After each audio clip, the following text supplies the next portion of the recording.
Hi friends, welcome to my channel. Friends, నేనైతే కొత్తగా ఛానల్ని అయితే స్టార్ట్ చేశాను. ఖచ్చితంగా మీరందరూ సపోర్ట్ చేస్తారు నా ఛానల్ని అని అయితే నేను అనుకుంటున్నాను ఫ్రెండ్స్. సో ఇక్కడ వచ్చేసి నిన్న మార్నింగ్ రొటీన్ అయితే షేర్ చేసుకుంటున్నాను మీతో. మార్నింగ్ లెగవగానే ఫస్ట్ స్టవ్ మీద టీ పెట్టుకుంటామన్నమాట. ఇక్కడైతే స్టవ్ మీద పాలు పెట్టేసుకొని దాంట్లో కొంచెం టీ పొడి వేసేసుకొని టీ అయితే నేను పెట్టేసుకుంటున్నాను. ఇంకా మార్నింగ్ లేవగానే ఫ్రెష్ అయిన తర్వాత టీ తాగితే ఎంత యాక్టివ్గా ఉంటామో కదా ఫ్రెండ్స్. సో టీ అలవాటైతే మాత్రం తాగకుండా ఉండలేమన్నమాట. సో ఇంకా నేనైతే ఇక్కడ టీ అయితే పెట్టేసుకున్నాను.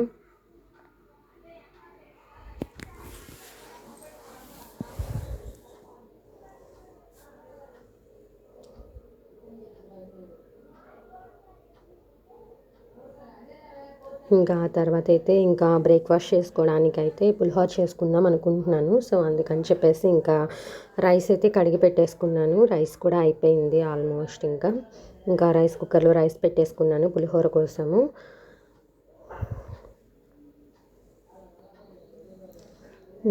పులిహోరలోకి అయితే నేను ఒక 2 మ్యాంగోస్ని అయితే తీసుకున్నాను అనమాట. ఇవి చెట్టు కాయలండి, చాలా బాగుంటాయి. దీంతో పచ్చడి చేసుకున్నా కూడా చాలా బాగుంటుంది ఈ కాయలతో అయితే. 2 కాయలు ఏమో నిన్న పచ్చడి చేశాను. సో 2 కాయలు ఉన్నాయి కదా, పులిహోర చేసుకుందాం అని చెప్పేసి అయితే ఇక్కడ పులిహోర అయితే ప్రిపేర్ చేసుకోవడానికి తీసుకున్నాను అనమాట. ఈ కాయలని అయితే క్లీన్ చేసుకున్నాను, వాటర్తో అయితే క్లీన్ చేసుకొని ఆ తర్వాత పైన పీల్ని అయితే తీసేసుకుంటున్నాను అనమాట. పైన పీల్ తీసేసుకొని మళ్ళీ ఒకసారి కడుక్కొని ఆ తర్వాత అయితే నేను తురుముకుంటానమాట. ముక్కలు కట్ చేసుకొని మిక్సీ అయినా వేసుకోవచ్చు, లేకపోతే మామిడికాయని ఇలా తురుముకోవచ్చు అనమాట. తురుముకున్న బాగానే ఉంటుంది, లేదంటే తురుముకోవడం కుదరదు అనుకుంటే కనుక పీసెస్ కట్ చేసేసుకొని మిక్సీ అయినా వేసేసుకోవచ్చు. అలా అయినా బాగానే ఉంటుంది, తురుముకుంటేనే ఇంకా బాగుంటుంది అనమాట. ఇక్కడైతే మామిడికాయలను అయితే పీల్ చేసేసుకొని కడిగి పక్కన పెట్టుకున్నాను. ఇప్పుడు దీన్ని అయితే మనకి తురిమేది ఉంటుంది కదా, దాంతో ఈ మామిడికాయలను అయితే తురిమేసుకొని పక్కన పెట్టుకుంటున్నాను అనమాట. ఇప్పుడైతే సమ్మర్ సీజన్ కదండి, ఎక్కువగా మ్యాంగో పులిహోర చేసుకుంటాము. విడిగా అయితే నిమ్మకాయ పులిహోర చేసుకుంటాము. ఇప్పుడు సీజన్ కదా, మ్యాంగోస్ దొరుకుతాయి కాబట్టి ఈ సీజన్ టైంలో అయితే మామిడికాయలతోనే ఎక్కువగా పులిహోర చేసుకుంటాం. వీక్లీ వన్స్ అయినా ఖచ్చితంగా ఇప్పుడు మామిడికాయ పులిహోర చేసుకుంటున్నామండి. విడిగా మనకు కుదరదు కదా చేసుకోవడానికి మామిడికాయతో పులిహోర, సీజన్లోనే కదా చేసుకోవడానికి కుదిరేది. అందుకని చెప్పేసి ఇప్పుడైతే ఈ సీజన్లో అయితే ఎక్కువగా మామిడికాయ పులిహోరే చేసుకుంటాము. ఇక్కడైతే తురుముకొని ఈ తురుమునైతే పక్కన పెట్టేసుకున్నాను అనమాట. ఈలోపు రైస్ కూడా అయిపోయింది నాకు.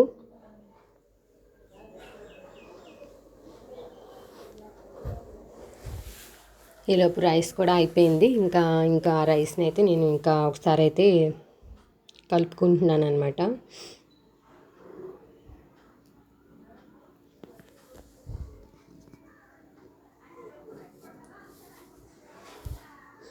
ఇంకొకసారి కలుపుకొని రైస్ అంతటిని, అన్నం అంతటిని కూడా ఒకసారి కలుపుకొని దాంట్లో సరిపడా సాల్ట్ అయితే యాడ్ చేసుకోవాలి.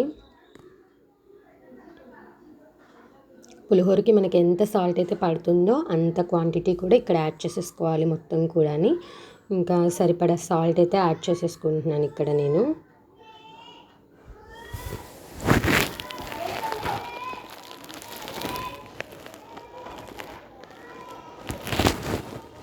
ఆ తర్వాత మనం ఇందాక తురిమి పెట్టుకున్నాం కదండి మామిడికాయని, సో అది కూడా దీంట్లో యాడ్ చేసేసుకొని మొత్తం కూడా బాగా మిక్స్ చేసుకోవాలి. తురుముకున్న మామిడికాయని కూడా మనం దీంట్లో యాడ్ చేసేసుకొని బాగా అయితే మిక్స్ చేసుకోవాలి. చాలా బాగుంటుందండి మామిడికాయ పులిహోర. నిమ్మకాయ పులిహోర కన్నా కూడా ఈ మామిడికాయ పులిహోర చాలా బాగుంటుంది. కరెక్ట్ క్వాంటిటీలో మనం ఈ మామిడికాయ తురుముని కూడా యాడ్ చేసుకుంటే పుల్లగా చాలా బాగుంటుంది, చాలా ఎమ్మిగా ఉంటుంది.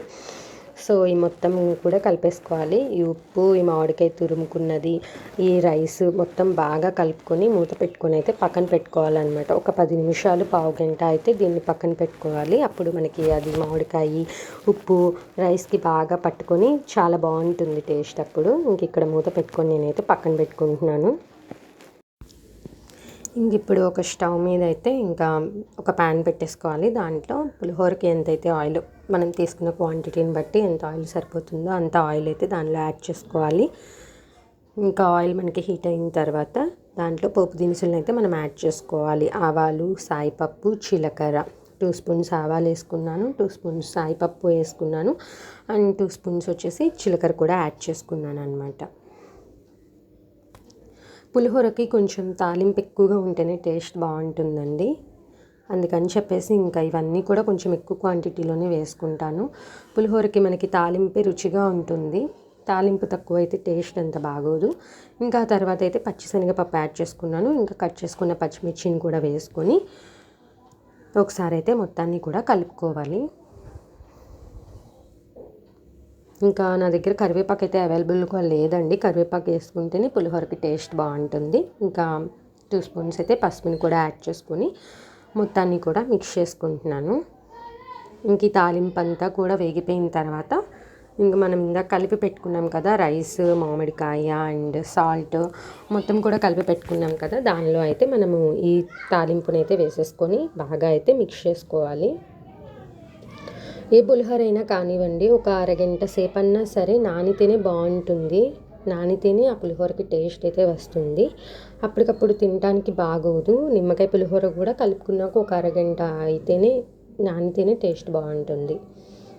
ఇంకా ఈ తాలింపునంతా కూడా దీంట్లో యాడ్ చేసేసుకొని ఒకసారి అయితే బాగా కలిపేసుకోవాలి, మొత్తం మిక్స్ అయ్యేటట్టు బాగా కలిపేసుకోవాలి. మేము బ్రేక్ఫాస్ట్ చేస్తాము అన్న ఒక గంట ముందైతే కలిపేసుకుంటాను అనమాట. చేసేసుకొని పక్కన పెట్టేసుకుంటాను. ఒక గంట అది నానితేనే బాగుంటుంది పులిహోర అంతా కూడా ఆ రైస్కి పట్టి, అప్పుడు పులిహోర అయితే టేస్ట్గా ఉంటుంది. ఇంకా మొత్తాన్ని కూడా కలిపేసుకున్నాను. ఇంక ఇక్కడ అయితే ఎంత ఎమ్మీగా ఉండే మామిడికాయ పులిహోర అనేది రెడీ అయిపోయింది. చాలా బాగుంటుందండి మామిడికాయ పులిహోర. ఇంకా ఇక్కడైతే పులిహోర అయితే చేసేసుకున్నాను బ్రేక్ఫాస్ట్కి అయితే నేను ఇక్కడ.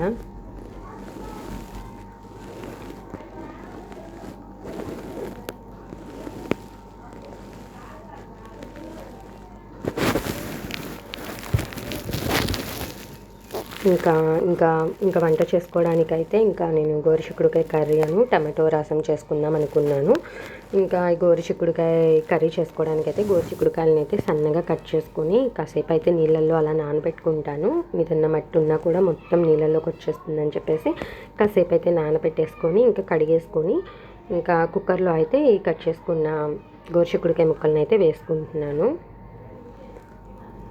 సన్నగా కట్ చేసేసుకొని ఉడకపెట్టుకుంటే చాలా బాగుంటుందండి గోరుచిక్కుడుకాయ. మామూలుగా కాయలుగా కూడా వేసేసుకొని చేసుకోవచ్చు, లేదా ఇలా ముక్కలుగా కట్ చేసుకొని అయినా వేసుకోవచ్చు, ఎలా అయినా కూడా బాగుంటుంది. ఇలా ముక్కలు కట్ చేసి ఉడకపెట్టేసుకొని తర్వాత ఉడకపెట్టుకున్న తర్వాత పక్కన పీసులు ఉంటాయి కదండి, అవైతే తీసుకోవాలి. ఇలా అయితే సన్నగా కట్ చేసుకొని ఉడకపెట్టుకుంటే కనుక పీసులు తీసుకునే అవసరం అయితే మనకి ఉండదన్నమాట. నాకు ఇంకా ఇదే ప్రాసెస్ ఈజీగా అనిపిస్తుంది, త్వరగా అయిపోతుందని చెప్పేసి కట్ చేసుకుని సన్నగా ఉడకపెట్టేసుకుంటున్నాను. ఇంకా ఇక్కడైతే కుక్కర్ పెట్టేసుకుంటున్నాను. ఒక 3-4 విజిల్స్ వస్తే మనకి ముక్కలు అయితే ఉడికిపోతాయి. ఇంకా నేను ఇక్కడైతే ఇడ్లీ బ్యాటర్ ప్రిపేర్ చేసుకుందాము రేపు టిఫిన్కి అని చెప్పేసి ఇంకా ఇడ్లీకి అయితే పప్పునైతే నానబెట్టుకుంటున్నాను అనమాట. ఇంక ఇక్కడైతే ఒక గ్లాసు సాయి మినపప్పునైతే తీసుకొని ఇంకా నేనైతే ఇక్కడ నానబెట్టుకుంటున్నాను అనమాట. ఒక 2 టైమ్స్ అయితే వాష్ చేసుకొని థర్డ్ టైం అయితే ఇంకా ఇలా నానబెట్టేసుకొని పక్కన పెట్టుకుంటాను. ఇంకా ఈవినింగ్ దీన్ని మనం రుబ్బింగ్ అయితే వేసుకోవాలి. ఇంకా ఈలోపు అయితే నాకు గోరుచిక్కుడుకాయ ముక్కలు కూడా ఉడికిపోయినాయి ఫ్రెండ్స్, చిక్కుడుకాయ ముక్కలు కూడా ఉడికిపోయినాయి. ఇంకా దీన్ని అయితే తాలింపు వేసుకొని కర్రీ అయితే ప్రిపేర్ చేసుకోవాలి. ఇంకా స్టవ్ మీద అయితే ఒక కడాయి పెట్టుకొని దాంట్లో కర్రీకి సరిపడా ఆయిల్ని అయితే యాడ్ చేసేసుకున్నాను. ఇంకా ఈ ఆయిల్ అయితే మనకి కాగిన తర్వాత దీంట్లో ఒక 1 స్పూన్ ఆవాలు, 1 స్పూన్ మినపప్పు, 1 స్పూన్ జీలకర్ర వేసుకొని ఆ తర్వాత ఫ్రెష్గా దంచుకున్న వెల్లుల్లిపాయలు యాడ్ చేసుకుంటున్నాను ఫ్రెండ్స్. చాలా వరకు కూడా కర్రీస్లో నేను ఇలాగే అప్పటికప్పుడు వెల్లుల్లిపాయలను అయితే దంచుకొని వేసుకుంటాను, ఫ్లేవర్ బాగుంటుంది, టేస్ట్ బాగుంటుంది కర్రీ అప్పుడు ఇలాగే యాడ్ చేసుకుంటాను. ఇంకా తర్వాత అయితే పెసరపప్పుని కూడా ఒక 2-3 స్పూన్స్ పెసరపప్పుని కూడా వేసుకుంటున్నాను. పెసరపప్పు వేసుకోవచ్చు, లేదా కందిపప్పు అయినా కూడా వేసుకున్న టేస్ట్ బాగుంటుంది గోరుచిక్కుడుకాయ కర్రీలో. ఇంకా పెసరపప్పుని కూడా వేసుకున్న తర్వాత ఒక 2 ఆనియన్స్ని అయితే సన్నగా కట్ చేసుకొని వేసుకుంటున్నాను. ఇంకా దీంట్లో ఉప్పు పసుపు కూడా యాడ్ చేసుకొని ఆనియన్స్ని అయితే బాగా ఫ్రై చేసుకోవాలి.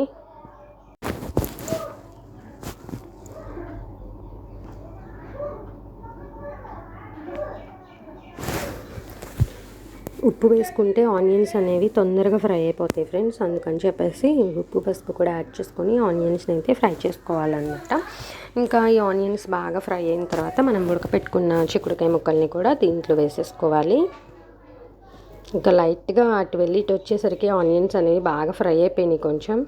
సో అందువల్ల మీకు అలా కనిపిస్తుంది. ఇంక ఇక్కడైతే ఉడకపెట్టుకున్న చిక్కుడుకాయ ముక్కల్ని కూడా దీంట్లో యాడ్ చేసేసుకున్నాను. ఇంకా మొత్తాన్ని కూడా బాగా కలిపేసేసుకుని ఇంకా కాసేపు అయితే ఉడికించుకోవాలి. ఈ తాలింపు అంతా కూడా కూరకు పట్టాలి కదా, ఆ తర్వాత ఉడికించుకోవాలి కాసేపు మూత పెట్టుకొని. ఇంకా ఆ తర్వాత దాంట్లో కొంచెం ఉప్పు కొంచెం కారం వేసుకొని మొత్తాన్ని కూడా బాగా మిక్స్ చేసుకోవాలి.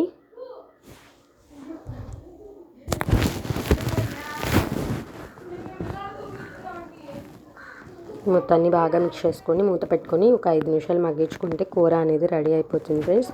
గోరుచిక్కుడుకాయ కర్రీ అయితే చాలా బాగుంటుంది, చాలా టేస్టీగా కూడా ఉంటుంది అనమాట. ఈ కర్రీ మా పిల్లలైతే చాలా ఇష్టంగా తింటారు. ఈ కూరనైతే మాత్రం కూర చాలా బాగుంటుంది ఫ్రెండ్స్. మా పిల్లలు కూడా చాలా ఇష్టంగా తింటారు ఈ కర్రీ అయితే. కాకపోతే కొంచెం కారం తక్కువగా వేసుకుంటేనే మా పిల్లలు తింటారు. కారం ఎక్కువైతే తినలేరు. మళ్ళీ ఇంకా అందరికీ కూడా అలా కారం తక్కువగా తినడం అలవాటైపోయింది మా ఇంట్లో. ఇంకా టమాటా రసం చేసుకుందామని చింతపండునైతే నానబెట్టుకున్నాను. ఇంకా దాంట్లోకైతే ఒక 3 టమోటాలు, ఒక 4 పచ్చిమిర్చి అయితే తీసుకుంటున్నాను. ఇంకొంచెం కారం తినగలిగే వాళ్ళైతే ఇంకా 2-3 పచ్చిమిర్చి కూడా ఎక్స్ట్రా తీసుకోవచ్చు. ఒక 5-6 కాయలు అయితే తీసుకోవచ్చు. నేనైతే ఇక్కడ 4 తీసుకున్నాను. ఇంకా చింతపండుని కూడా రసం తీసుకొని పక్కన పెట్టుకున్నాను. ఇంకా నేను దీంట్లోకి ఏంటంటే టమాటా ముక్కలు అయితే కొయ్యనండి. ఇంకా టమాటా కాయలు ఇలా చితిపేసుకొని బాగా ఇలా స్మాష్ చేసేసుకొని ఆ రసంలో అయితే చింతపండు వాటర్లో అయితే కలిపేసుకుంటాను. ఇలా కనుక మీరు రసం చేసి చూడండి, చాలా బాగుంటుంది. ఇలా అలవాటైన వాళ్ళు ఇంకా మామూలుగా టమాటా రసం తినాలి అనుకుంటే ఎవరికి నచ్చదనమాట. ఇలా చేసుకొని చూడండి, చాలా బాగుంటుంది టమాటో చారు అనేది. ఇంకా నేనైతే ఇక్కడ టమోటానైతే ఇలాగా స్మాష్ చేసేసుకొని బాగా వాటరు టమోటా మొత్తం మిక్స్ అయిపోయేటట్టు బాగా కలుపుకోవాలి. మనకి చింతపండు వాటరు ఇంకా ఈ టమోటాలు బాగా కలిసిపోయేటట్టు బాగా కలిపేసుకోవాలన్నమాట. ముక్కలైతే కట్ చేసుకోకూడదు. ఇలా చిదుముకొని వేసుకుంటేనే, స్మాష్ చేసుకొని వేసుకుంటేనే చాలా బాగుంటుంది రసం అయితే. ఇంకా మనకి టేస్ట్ అంతా కూడా ఇక్కడ కలుపుకునే దాంట్లో వస్తుంది. ఇంకా దీనికైతే సపరేట్ పొడి ఉంటుందండి. అది కూడా ఈ వీడియోలో నేను మీకు చూపిస్తాను, ఆ పొడి ఎలా చేసుకోవాలి అనేది. ఆ పొడి వేసుకుంటేనే ఈ రసంకి చాలా టేస్ట్ వస్తుంది. అసలు ఒక్కసారి ట్రై చేసి చూడండి, చాలా బాగుంటుంది ఈ టమాటా రసం అయితే. ఇంకా దీంట్లో పచ్చిమిర్చి కూడా కట్ చేసి వేసుకోనండి, ఇలా తుంపుకొని వేసేసుకుంటాను పచ్చిమిర్చి కూడా. చాలా బాగుంటుంది ఈ రసం అయితే. అసలు మా పిల్లలకి ఈ రసం చేస్తున్న దగ్గర నుంచి మామూలుగా టమాటా రసం చేస్తుంటే నచ్చట్లేదు. ఇలా అలవాటైన దగ్గర నుంచి ఇలా చేస్తుంటేనే మా పిల్లలు కూడా చాలా ఇష్టంగా తింటున్నారు. ఇంకా ఇక్కడ ఏమంటే ఇంకా పచ్చిమిర్చిని కూడా తుంపుకొని వేసేసుకున్నాను. ఇంకా దీంట్లో ఏంటంటే మనకి కల్లుప్పు ఉంటుంది కదండి, క్రిస్టల్ సాల్ట్. సో ఇంకా అదైతే ఒక స్పూన్ యాడ్ చేసుకున్నాను. ఇంకా మామూలు సాల్ట్ కన్నా కూడా ఈ సాల్ట్ వేసుకుంటేనే చాలా బాగుంటుంది కర్రీస్కి. కానీ ఇలా పులుసులు, సాంబార్కి, చారులకి అయితే ఇలాంటి సాల్ట్ వేసుకుంటేనే చాలా బాగుంటుంది అనమాట. ఇంకా పసుపు కూడా యాడ్ చేసుకొని మొత్తాన్ని కూడా బాగా, ఆ ఉప్పు వేసుకున్నాం కదండి, ఆ ఉప్పు కూడా మొత్తం దీంట్లో కలిసిపోయేలాగా బాగా మిక్స్ చేసుకోవాలి. ఇప్పుడు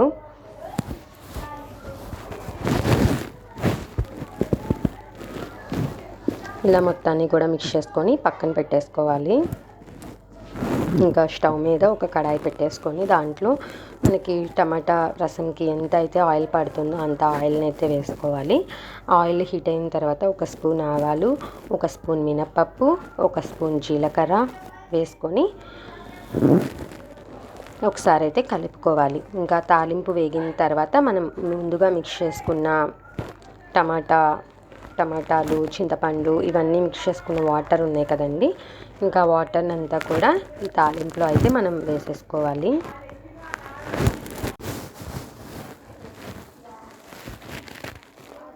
ఇందాక మనం కలుపుకున్న వాటర్ అన్నిటినీ కూడా ఈ తాలింపులో వేసేసుకొని ఒక పావు గంట సేపు అయితే బాగా మరగనివ్వాలి.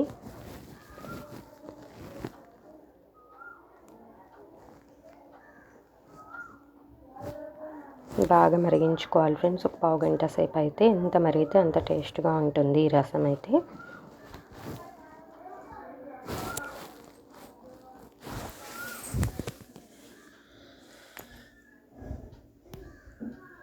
పావు గంట సేపు బాగా మరిగించుకోవాలి. నూనె పైకి వచ్చేంత వరకు కూడా బాగా మరగనివ్వాలన్నమాట ఈ రసాన్ని మనం.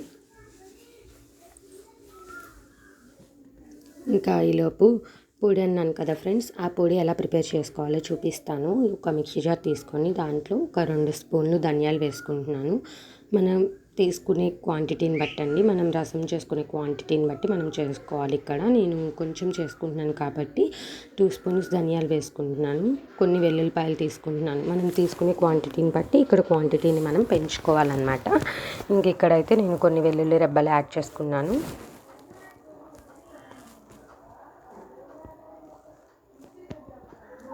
2 స్పూన్స్ కందిపప్పును కూడా యాడ్ చేసుకుంటున్నాను.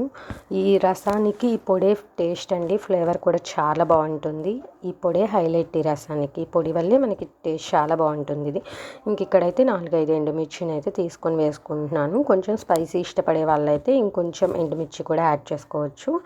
ఇంకా దీన్ని అయితే మనం మిక్సీ పట్టుకోవాలి. ఇంకా మిక్సీ వేసుకున్నాక ఈ పొడి అనేది మనకి ఇలా రెడీ అవుతుంది, పౌడర్ అనేది.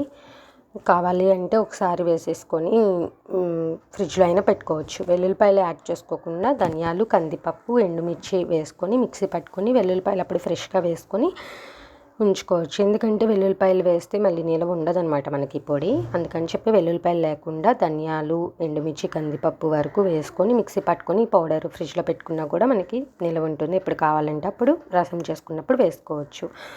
ఇంకా ఇక్కడ ఈ రసం చూసారు కదా, చాలా వరకు అయిపోయింది, మరిగిపోయింది బాగా. ఇంక ఈ పొడి అనేది మనం రసం దించేస్తాము ఇంకొక 5 మినిట్స్లో అన్న టైంలోనే వేసుకోవాలి. ముందుగా వేసుకొని బాగా ఈ పొడి మరిగితే బాగోదన్నమాట. పొడి బాగా ఉడికితే బాగోదు, కొంచెం పచ్చిగా ఉండాలి, ఫ్లేవర్ అప్పుడే బాగుంటుంది. అందుకని చెప్పేసి మనము దీన్ని ఒక 5 మినిట్స్లో అయిపోతుంది, స్టవ్ ఆఫ్ చేసుకుంటాము అన్న టైంలోనే మనం ఈ పౌడర్ని అయితే యాడ్ చేసుకోవాలి. అప్పుడే చాలా బాగుంటుంది టేస్ట్. ఈ పొడి బాగా ఉడికిపోతే ఫ్లేవర్ అంతా పోతుంది, బాగోదు. ఇంక ఇక్కడ మామూలుగా రసం బాగా మరిగిపోయిందని చెప్పేసేసి అయిపోయింది. ఇంకొక 5 మినిట్స్లో నేను స్టవ్ ఆఫ్ చేసుకుంటాను అన్న టైంలో ఇంకా ఈ పొడిని కూడా యాడ్ చేసేసుకున్నాను. ఒకసారి బాగా కలిపేసేసుకోవాలి. ఇంకొక 5 మినిట్స్ ఆగి నూనె పైకి తేలేంత వరకు కూడా ఉంచేసుకొని ఇంకా స్టవ్ ఆఫ్ చేసేసుకుంటే వేడివేడిగా టమాటా రసం అనేది రెడీ అయిపోతుంది. ఇట్లా కాంబినేషన్గా గోరుచిక్కుడుకాయ ఫ్రై చేసుకున్నాను ఫ్రెండ్స్. ఎమ్మీ లంచ్ అనేది రెడీ చేసుకున్నాను ఇవాళ.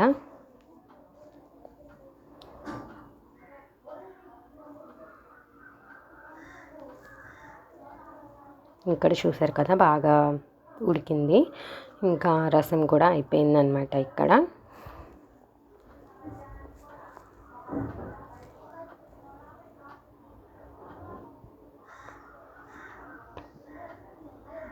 ఇంకా ఈ ఎండాకాలంలో ఎక్కువగా కర్రీస్ కన్నా కూడా పప్పుచారు, పులుసులు, ఈ రసాలు ఇవే తినబుద్ధి అవుతుంది. కూరలు, పచ్చళ్ళు ఎక్కువ తినబుద్ధి కాదు ఈ ఎండకి, ఈ హీట్కి. ఇవే హాయిగా ఉంటాయి, ఇవే కమ్మగా ఉంటాయి తినడానికి. అందుకని చెప్పేసి ఖచ్చితంగా డే బై డే సాంబార్ కానీ, పులుసు కానీ, ఇలా చారు కానీ పెట్టుకుంటాను. లేకపోతే మజ్జిగ చారు కూడా పెట్టుకుంటాను. అది కూడా ఈ ఎండకి కొంచెం చలువ చేస్తుంది, తినడానికి కొంచెం నోటికి తినబుద్ధి అవుతుంది అనమాట. అందుకని చెప్పేసి ఇవి చేసుకుంటాను డే బై డే కూడా. ఇంక ఇక్కడ వచ్చేసి నా వంట అయితే అయిపోయింది ఫ్రెండ్స్. ఇంకా ఇక్కడ గోరుచిక్కుడుకాయ కర్రీ అయితే అయిపోయింది, చూపిస్తున్నాను. చాలా బాగా వచ్చింది, చాలా బాగుంది కర్రీ అయితే. ఇంకా మీరు కాయలు ఉడకపెట్టుకొని చేసుకునే కన్నా కూడా ఇలా ముక్కలు కట్ చేసుకొని చేసుకోండి, అలా కూడా బాగుంటుంది. ఇంక ఇలా కూడా చాలా బాగుంటుంది కర్రీ అయితే. ఇంకా చిక్కుడుకాయ కర్రీ అయిపోయింది. ఇంక ఇక్కడ రసం కూడా అయిపోయింది. ఇంకా రసం కూడా చాలా బాగా వచ్చింది, చాలా ఎమ్మీగా ఉందన్నమాట. ఇంకా ఇవాళ నా వంట అయితే ఇదే ఫ్రెండ్స్. ఇంకా ఇవాళ చేసుకున్న వంట అయితే ఇదే. ఇంకా ఈ వ్లాగ్ కూడా ఇక్కడితోనే నేను ఎండ్ చేస్తున్నాను. మీకు ఈ వ్లాగ్ కనుక నచ్చినైతే ఖచ్చితంగా సపోర్ట్ చేయండి ఫ్రెండ్స్, సబ్స్క్రైబ్ చేసుకోండి ఫ్రెండ్స్. Thanks for watching.